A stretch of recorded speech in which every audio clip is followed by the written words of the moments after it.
राजा बलि और वामन अवतार। प्राचीन काल में देवताओं के वंश में एक महान धर्मपरायण और दानवीर राजा हुआ जिसका नाम था राजा बलि। वह महाबली प्रहलाद का पौत्र था।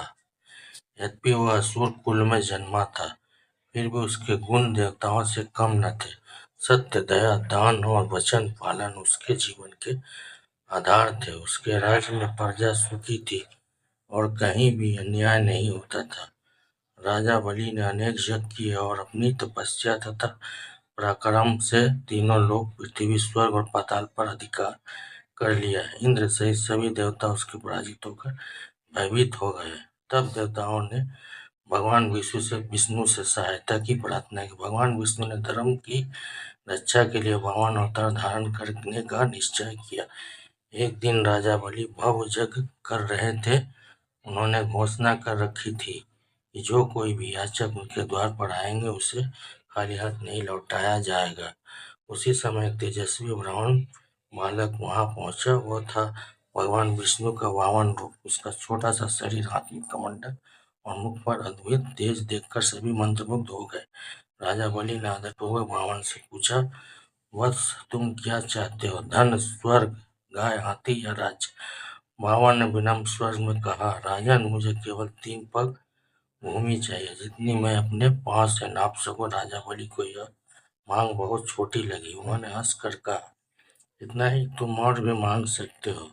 लेकिन तभी उनके गुरु शुक्राचार्य ने पहचान लिया, यह कोई साधारण ब्राह्मण नहीं, स्वयं भगवान विष्णु है।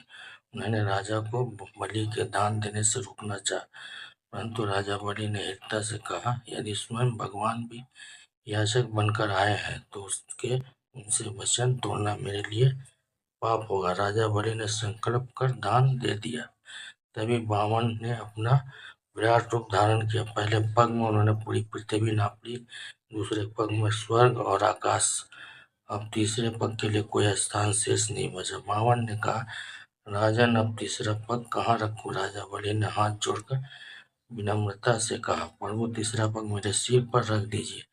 भगवान विष्णु ने जैसे ही राजा बलि के सिर पर पग रखा, वे पाताल लोक चले गए। लेकिन बलि के त्याग, भक्ति और वचन पालन करने से भगवान अत्यंत प्रसन्न हुए। उन्होंने बलि को वरदान दिया, वह पाताल लोक का राजा रहेगा और उसमें भगवान उसके द्वारपाल बनेगा। साथ ही भगवान विष्णु ने बलि से वचन दिया कि वह हर वर्ष अपनी प्रजा से मिलने पृथ्वी पर आएंगे। वही परंपरा आगे चलकर ओणम पार्श्व रूप से प्रसिद्ध है, जिसे आज केरल में बड़े श्रद्धा और आनंद से मनाया जाता है। कथा का संदेश। राजा बलि की कथा में सिखाती है कि सच्चा दान वही है जो अहंकार रहित हो। वचन पालन जीवन का सबसे बड़ा धर्म है। जन्म से नहीं, कर्म से महानता प्राप्त होती है। राजा बलि भले ही असुर कुल में जन्मे थे, लेकिन अपने गुणों के कारण अमर हो गए। ये कथा आज भी हमें त्याग, भक्ति और सत्य के मार्ग चलने की प्रेरणा देती है। श्रीमान नारायण नारायण नारायण।